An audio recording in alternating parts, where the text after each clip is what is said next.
Hello, thanks for checking in.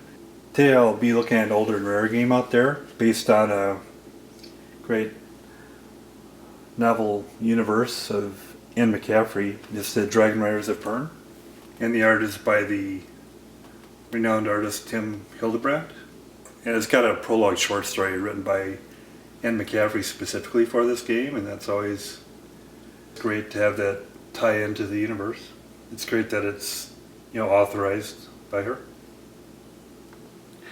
And as always, subscriptions are appreciated as I'm building up my library here of game reviews and plays. It's 1 to 7 players, 12 and up. The art, of course, by Tim Hildebrand is awesome.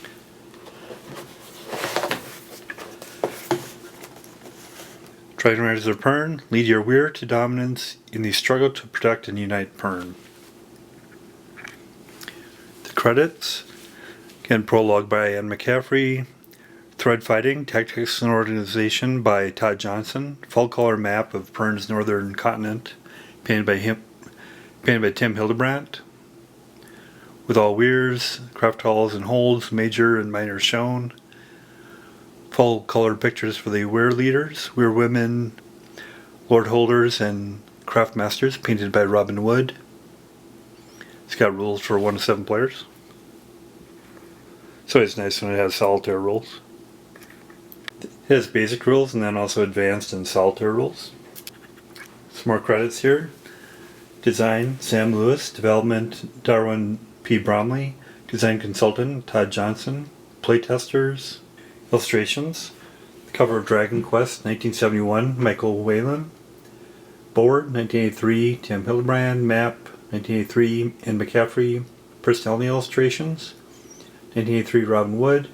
Event and Threadfall card illustrations by Jim Close. Then the prologue by Anne McCaffrey. Won't go through all of it, but it's great that it's her work. Almost 2 pages. Rookbot in the Sagittarian sector was a golden G-type star. It had 5 planets, 2 asteroid belts, and a straight planet that it had attracted and held in recent millennia. When men first settled on Rookbot's third world and called it Pern, they had taken little notice of the strange planet swinging around its adopted primary in a wildly erratic orbit. For 2 generations, colonists gave the bright red star little thought, until the path of the wanderer brought it close to its stepsister at perihelion. And the rest of the prologue sets the universe for the game.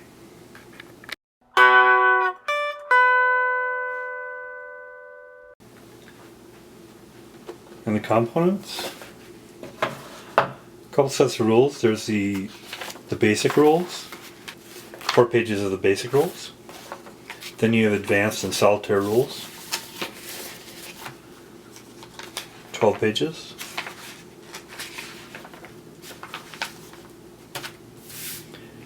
Threadfall cards.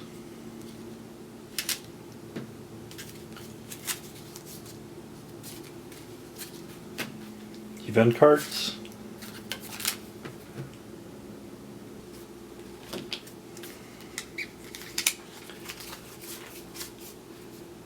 Various character cards. Pendrell. Obviously right from the novels. Several counters.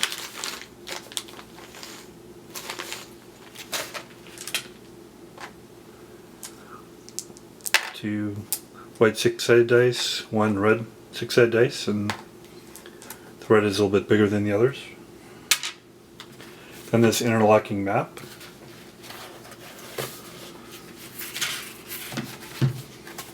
Thick board. And the event cards, here's some examples. You have the title of card, basic game effects, for instance here, receive 1 mark. Advanced game effects, all Weyrleaders assemble at Weir of your choice. Time to play. And some cards are play immediately. Save ones you can play at any time. There's 24 threadfall cards. Each card lists the major and minor holds over which the thread is falling that turn of the game. And the personality cards. These are the personality cards. There's 38 of them. For the key Weyrleaders, Weyrwomen, Lord Holders, and Craft Masters of Pern. It's got a picture of the individual, their location and title. In the case of Dragonriders, the name of the individual's dragon. There's a fair number of counters. Here's all of them. They're 3/4 of an inch in diameter, and they're kind of a thinnish cardboard, two-sided. Some of them are two-sided. Going through unique markers here. You have denominations, 0, 1, and 2. On the flip side it says Smithcraft. Threadfall, it's just one-sided.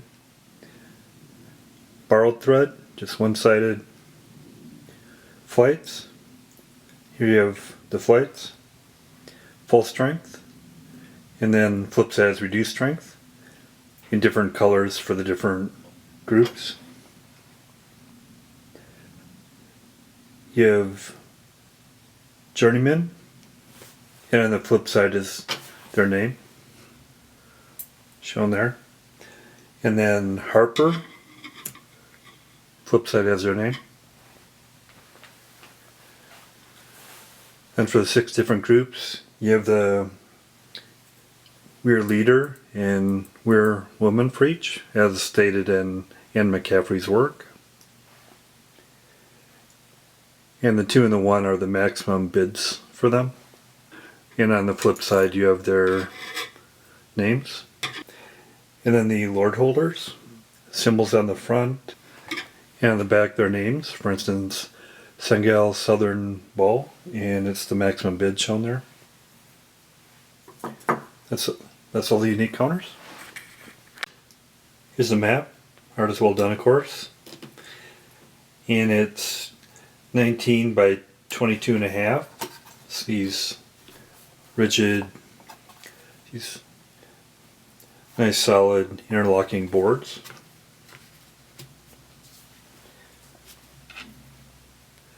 It's the northern continent of Pern. The Weir's major and minor holds and craft halls are shown with the symbols of Weirs, major holds,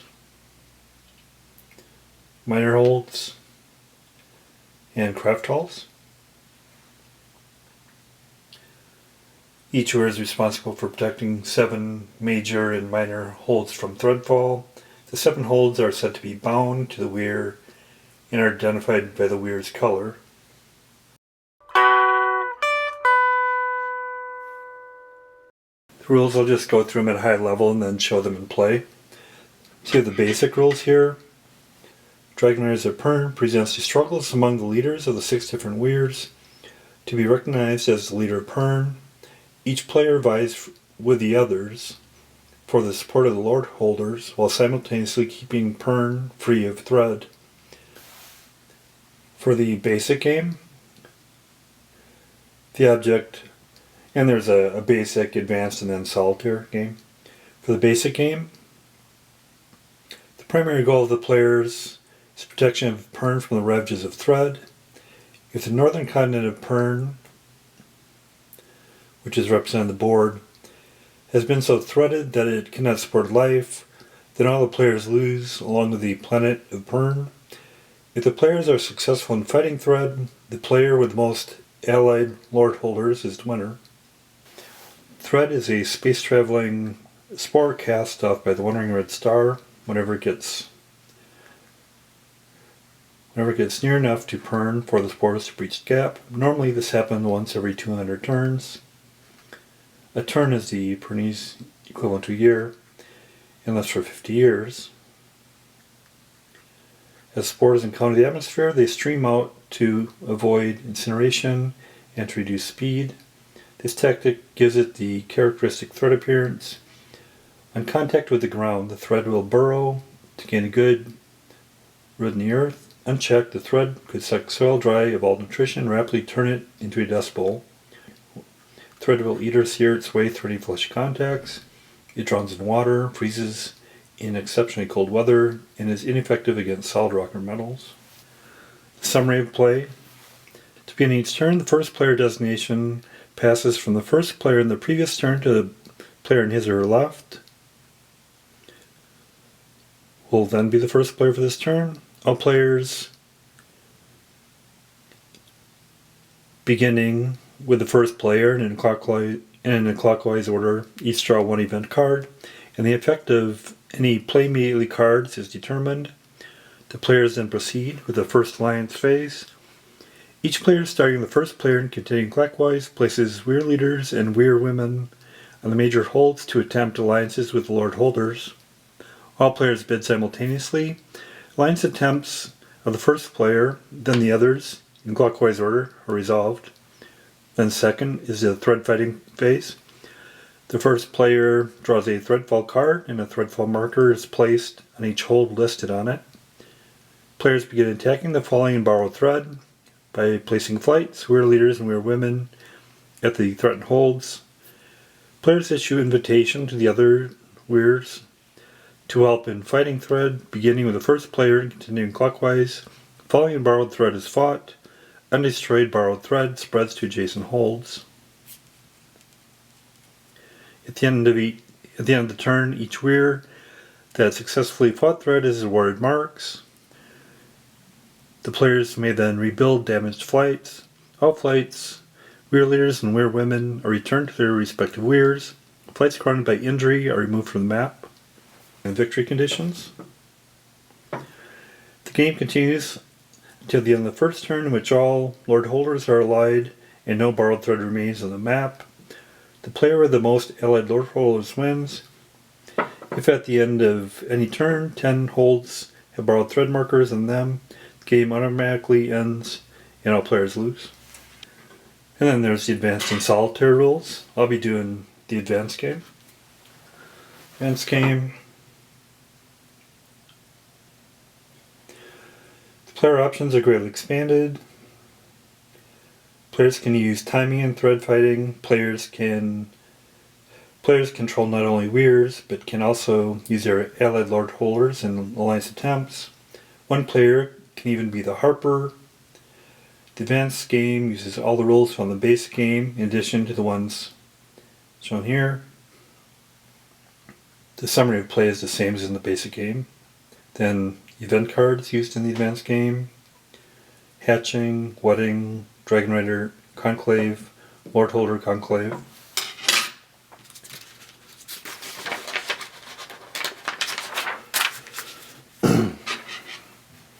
Alliances, Conclave, Hatching and Wedding, Lord Holder Weyrs, Craftmaster. Independent Weyrs. All Weyrs with any allied Weyrleaders are played as independent Weyrs and use the rules in the basic game. These Weyrs do not time. Then timing, marks, awarded, Harper, the Master Healer, victory conditions. Victory, if at the end of any turn there are 10 borrowed threads markers on the map, then the game ends and everyone loses. The game ends otherwise at the end of the turn, in which all Craftmasters, Weyrleaders, and Lord Holders are allied, and there is no borrowed thread on the map. For each allied personality, excluding Weyrleaders, the player receives 1 point. To determine the winner in the magnitude victory, subtract the second highest point total from the highest point total, and use the following table shown here from no winner to decisive victory. And solitaire rules. Before the alliers were led forward by Lessa, Benenweir was all that stood between Pern and the ruinous thread. A single player may play Benenweir during this dangerous time using these rules. Solitaire game uses the same rules as the basic game, but with the shown modifications. One of these components. Preparation for play. Unlike the basic and advanced games, the player does not attempt to gain political power, but rather tries to keep Pern thread-free. until Les is able to go back in time and bring the old-timers, the other 5 weirs, forward. If Pern is thread-free, at that time the player wins. Summary of play. Player draws 3 event cards, immediately plays them on Ben Weir. 2. Draw a threadfall card. 3. Place flights, Weyrleader and Weyrwomen over the threat and holds. 4. Resolve thread fighting attempts. 5. Rebuild damaged flights. 6. Return all flights to Ben and Weir. The entire alliance phase and use of marks is not used in the solitaire game. Then event cards, flight rebuilding, timing, and victory. The game ends when the tapestry card is drawn or when there are 10 or more borrowed thread markers on the map at the end of the turn. If there are less than 10 borrowed thread markers on the map when the tapestry card is drawn, then player wins. If at the end of any turn there are 10 borrowed thread markers on the map, the player loses. Thread fighting tables, alliance table, your responsibility chart, summary of play, suggested rare assignments for 2, 3, 4, 5, and 6 players, and then legend.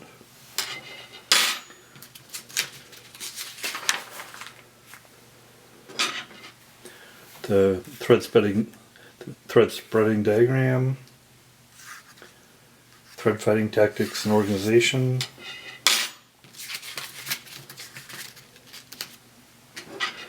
And we'll get into setup and play.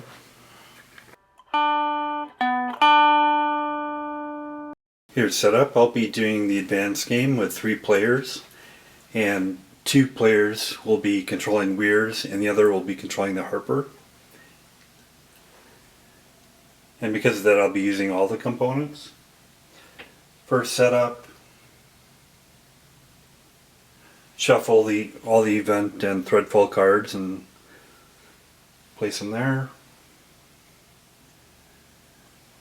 Take the weirs with 3 full strength flights, the leader and the weir woman for each of the weirs, and place them on the board. There's 6 different weirs. Take the Lord Holder cards, place them face up in the playing area. Then you place shield up all the Lord Holder markers on the board. Then for the 3-player game, 2 of the players select 1 each of a weir. So we'll have player 1 will be High Reach's weir, shown here. Then they have the cards for the Weyrwoman rider and the Weyrleader. Player 2 will have the Bendon weir with the Weyrwoman rider and the Weyrleader. They each get 2 marks and a 0 mark. The 3rd player is the harper. He gets the Master Harper card, places the harper and the 2 journeyman tokens on the harper marker in Fort Hold. He doesn't get any marks. Then we roll see who goes first. High Reach's weir will go first, followed by Bendon weir and then the harper. Then we'll get into play. The harper works different than the other players in that the purpose of the harper is to kind of control the outcome. At the beginning of the game, the harper has to state, secretly, write it down to himself what he wants the outcome to be, either to keep the status quo or to have one player win versus another player. He's going to decide to keep the status quo, and he'll do that by affecting alliance bidding. So the first turn here, let's get into play here. First of all, both players get a event card. So for High Reach, they get Receive Tithe of Numbweed, -1 from die roll on all attrition rolls. Can save or play any time. Sandy. Bendon Weir gets Search for a Queen Rider, played on own weir, found likely candidate, receive 1 mark, and roll for impression. If successful, 5 or less, receive 1 additional mark. played on another Weyr search seen as an abduction, Weyr loses 1 mark and save or play anytime. The Harper also draws an event card, and he draws Find Fire Lizard Clutch, receive 1 mark, and he can save or play that at any time. The Alliance phase, High Reaches goes first, and they put their Weyrleader and Weyrrider on holds to try to create alliances. He'll put his Weyrleader on Cromhold. The next player will put his Weir will put his Weyrleader on Bitterhold, kind of focusing on their local ones here. And then the High Reaches will put their Weyrwoman on Rothahold. Benweir's going to put also their Weyrwoman on Rothahold. Then the Harper goes and decides where he wants to try to influence the alliances. He's going to put his Harper up here, which means he can affect the alliance attempt by plus or minus 2. Then he'll put his Journeyman here, and then also here. Then we do the alliance attempts.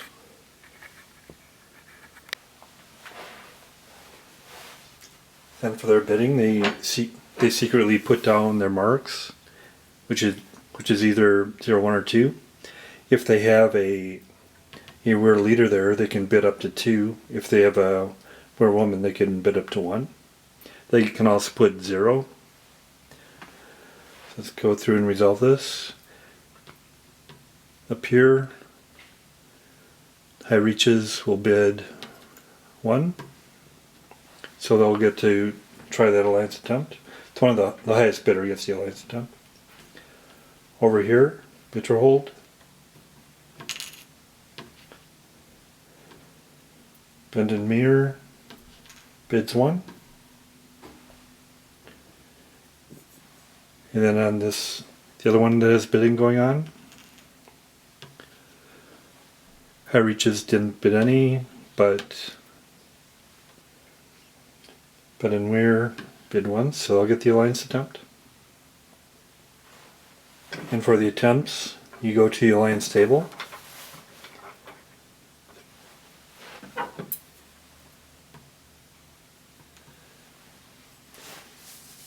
We'll do appear by Stronghold. You look for the alliance table, you look at the difference of the high bid versus the low, and then you roll that across. And since there was no bid by Bendenmeer here, the number is 1. So if he gets a 7 or less on 2 dice, he gets an alliance. He did get a 7 or less. And the Harper Journeyman can affect the die result plus 1 or minus 1. So he could make him fail, but he's going to let the alliance proceed. He'll give it a minus 1, so it succeeds.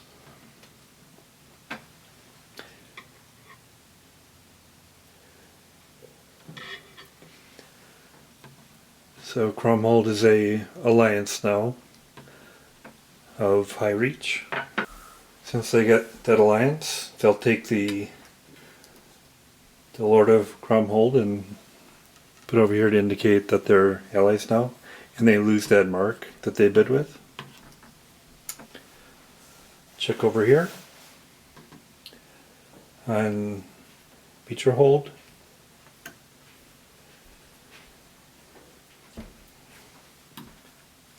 Bendenmeer can make the alliance attempt since they won the bidding.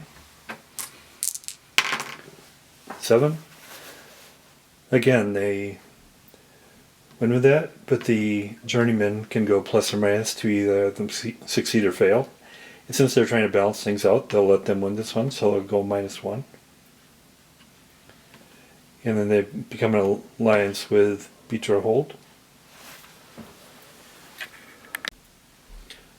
So they'll take that lord and put him over in their pile to indicate they have an ally there. They lose their mark that they bid.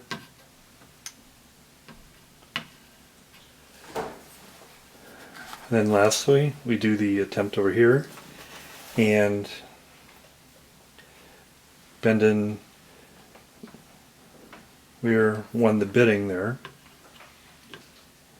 and they'll do an attempt.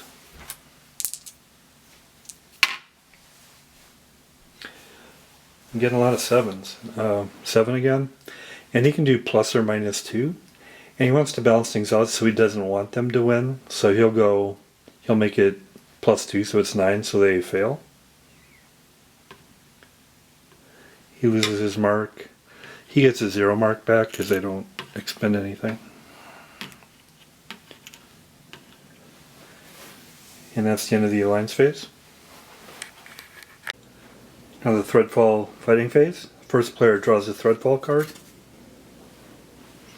It's in Limos and Bitra. So Threadfall is occurring on a couple of holds.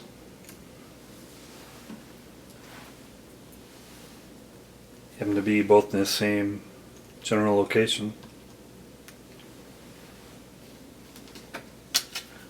We discard that card. Then you place flights or Weyrleaders or Weyrwomen to fight threads. And you can only place to fight the threads in your bound holds, or if you're invited to the other player's bound holds. And there's no threads currently on the bound holds that are held by High Reaches, which is Crom. But there is one on the Bitcher hold, so Bendon Weir can put its flights there. It'll put all its flights there. Nobody currently has a bound hold on Limos though, so they've done all their placements. And Bendon Weir isn't going to invite High Reaches to come over and help him out here.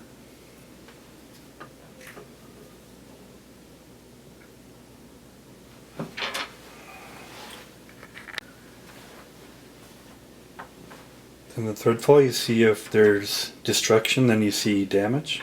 So you roll 2 white dice and see if there's any modifiers. The total strength is there's 3 full flights, and each full flight has 3, so 9. Then the modifiers, there's a card for a strange roll, but that's not happening.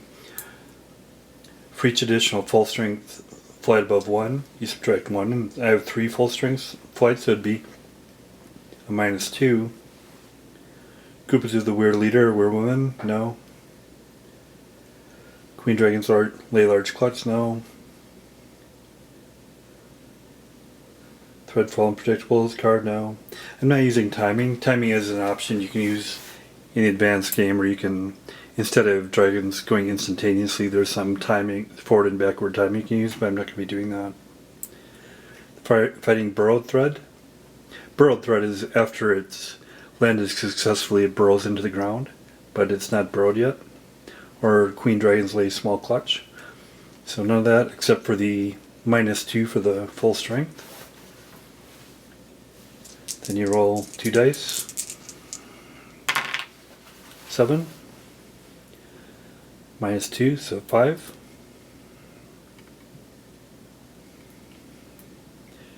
And the fighting strength is 5+. D, the thread is destroyed, which is good. Move it from play. And then the attrition. See if there's damage to the dragons.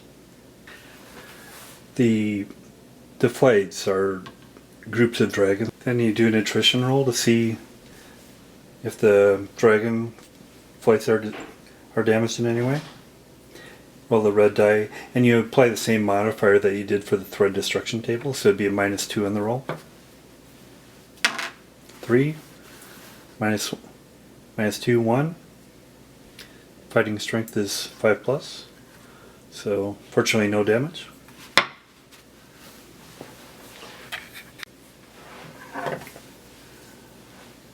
The thread on Limos hold was not destroyed, so it becomes a burrowed thread because the thread is now burrowed into the ground. And then marks are awarded. Ben and Weir was able to successfully eliminate the thread that was on its bound hold, so you'll get 2 marks for that. You get 2 marks whenever you defend your bound hold, and 1 if you defend one that isn't your bound hold from your opponent's bound hold. Fines for each hold newly threaded or as a burrowed thread spread to at that turn. Every player in the game loses 1 mark. So even though it's not bound, it was spread to 1 hold, so they lose 1 mark for that. And we're down to 1, and high reaches is down to 0. Play rebuilding. Each fight has 3 states: full strength, reduced strength, and grounded. Only full and reduced strength flights can fight thread. Ground flights are removed. Reduced strength flights that did not fight thread that turn, and ground flights can be rebuilt in their next highest step. To their next highest step. And then all the flights, Weyrleaders and Weyrwomen, are returned to their purple weirs. If you played any event cards, they're discarded. So we'll return everybody back to where they belong. And we'll move on to the next turn.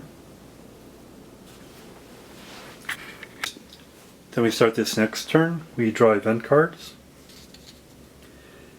And this time, Bend and Weir will go first. Draws Plague and Bounded Holds. Controlling Weir loses 3 marks, can save or play anytime.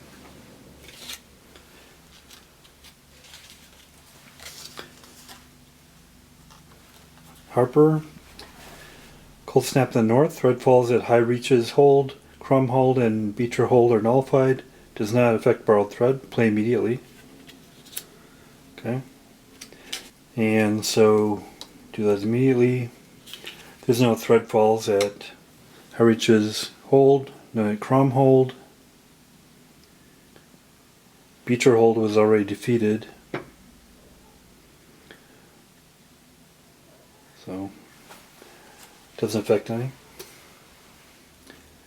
And then high reaches, Queen Dragons, lay large clutch, -1 from die and attrition rolls, free or wear when fighting thread, save play during thread fighting phase.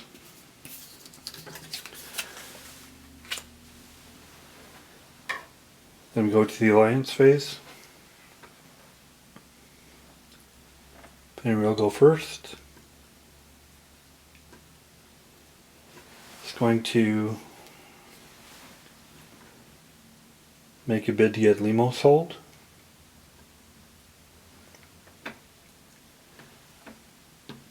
Averages will try to get Rutha hold. Bend and Weir will try to get Bend and hold. Put their Weyrleader there. High reaches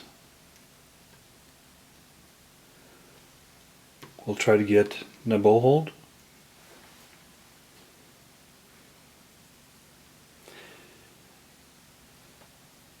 And then Harper's go up here to affect Rotha hold. Limos hold.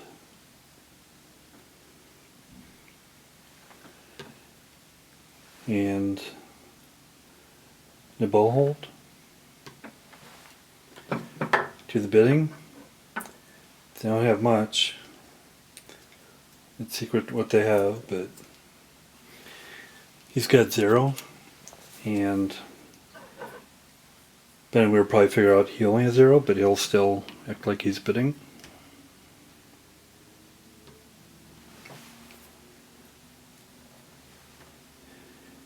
He'll bid his 1 and bend and hold. Put a 0 here. Then they reveal. It turns out there's actually no point of him putting them there, but since he couldn't bid enough to get an alliance, but I guess he made Ben Weir think about what he was doing. He gets a 1, so he can bid there. So he can try to get an alliance here. Bid 0 here, so we can't do that either. They get their 0s back.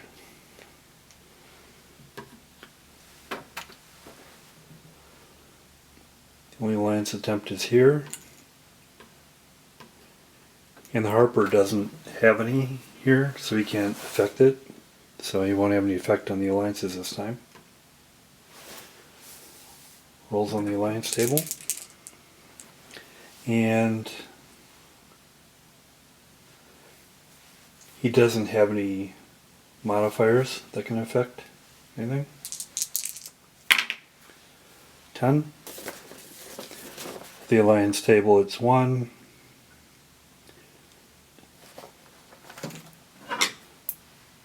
That's the net bid. 10, he's unsuccessful. But he loses that amount.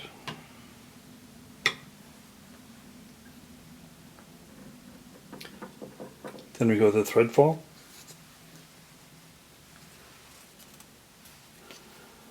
Nabul, Far Cry, and Telgar. Nabul, Far Cry,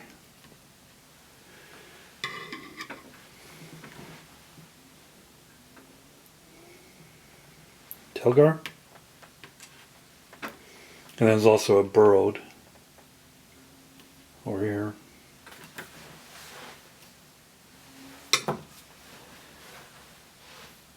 Then they decide, discard that, decide where to put their flights. They can't put their Weyrleaders or Weyrwomen because they already moved those around. He wants to fight this burrowed thread here. If he doesn't succeed, it'll spread.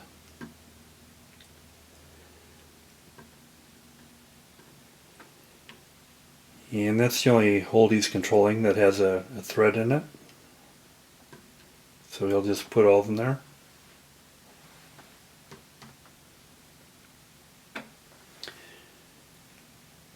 And High Reaches doesn't have any bound holds that have a thread on it yet, so they can't do anything. And then we'll resolve that thread combat.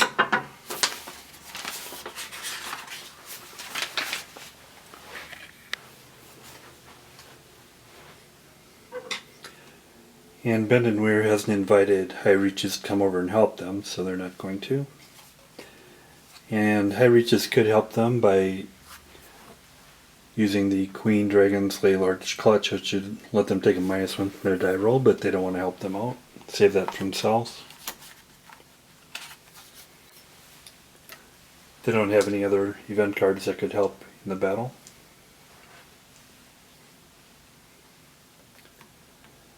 It's got a total of 9. And then he gets another -2 because he has 2 full strength flights above 1. So he gets a -2. Doesn't have a Weyrleader woman with it. It's not using the Lay Large Clutch. He is fighting a burrowed thread, so there's a +2 to the roll. It's more difficult to get out, so he gets the -2 and then the +2, so he's back to a 0 bonus. And then there's not the Queen Dragon's Lay small clutch either. There's not a thread fall unpredictable or timing. So it gets back to a 0.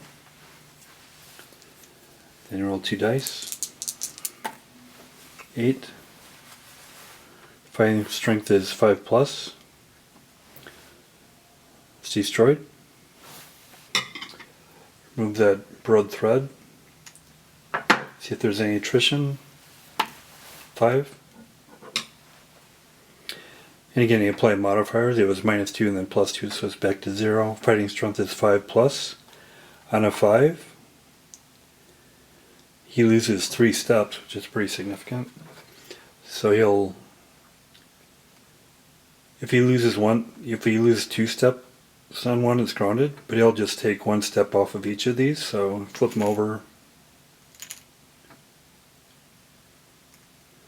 Now he has 3 flights, each at reduced strength. He's fortunate that he destroyed that burrowed thread, because if he hadn't, it'd go to the adjacent ones as shown here.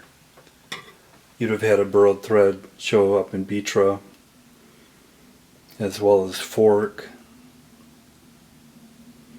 and High Ground. But he got rid of it so it didn't spread. That's good.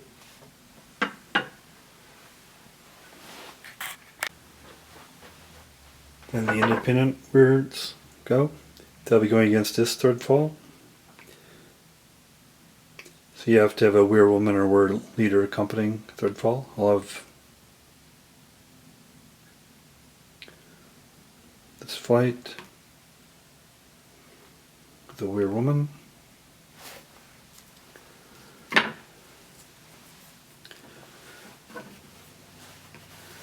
Flight up here with the Weyrleader.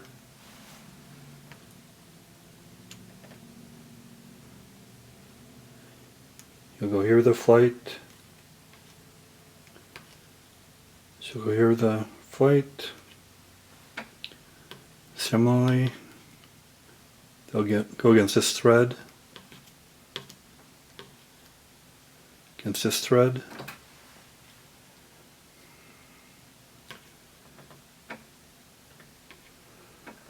They'll join. They'll join.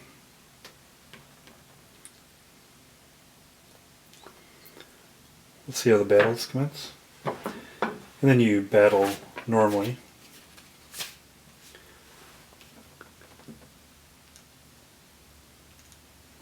The Weyrwoman and her flight of 2 full strength will go against the thread. Strength is 5 plus. Get a -1 because there's a full strength flight above 1. It's got a Weyrwoman with it, so it's another -1, so total -2. 6 -2. Destroyed. So it's removed. The others don't have to go, it's already been destroyed. Similarly up here. It's only got 1 flight, but he gets a -1 from a Weyrleader with it. 9. His strength is at 3. He's successful. It's removed.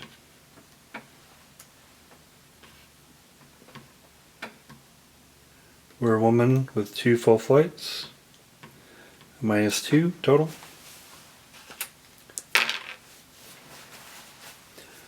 9, 7, successful. Then we see the damage that's occurred on the different flights. First check this one out. He had a -2. 1 -2. So, no injury.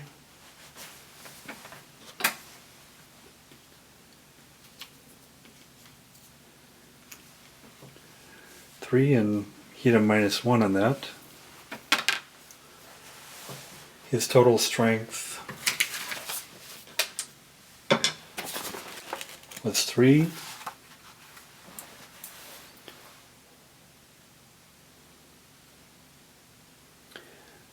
and a 3-1, so he's no injuries. And over here, total strength of 6 with a -2, 4.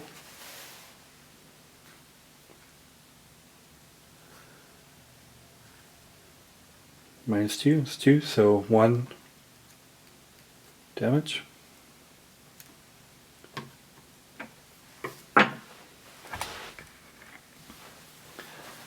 Get marks awarded. It seems that you only get marks if you defeat a threadfall, not a burrow thread, and he defeated the burrow thread, so he doesn't get marks.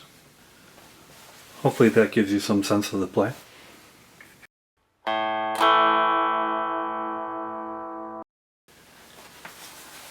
That's Dragonriders of Pern from the authorized board game based on novels by Anne McCaffrey from Mayfair Games in 1983. It's an older game. It's got some interesting elements to it. The bidding politically is interesting. Then you have the combat. It's all, the bidding is very straightforward. Maybe too simple, but there's choices you make. The combat, it's very simple as far as like comparing to war games. Again, maybe a little bit too simplistic. But I like the graphics, especially the map, and you got the fact that it's tied into the novels very cleanly. It's good. Seems to follow the theme well. You have event cards that add some randomization, some threadfall. And I like how the threadfall does the burrowing, where you have to stop it before it gets moving around. So there's, you have to weigh your bidding and fighting and getting your alliances. It's interesting. It's probably a little bit light for me, but it's interesting enough that I enjoyed playing it. Definitely glad I have a copy. It seems to be pretty rare out there. I'll give it a 6 out of 10. Thanks a lot.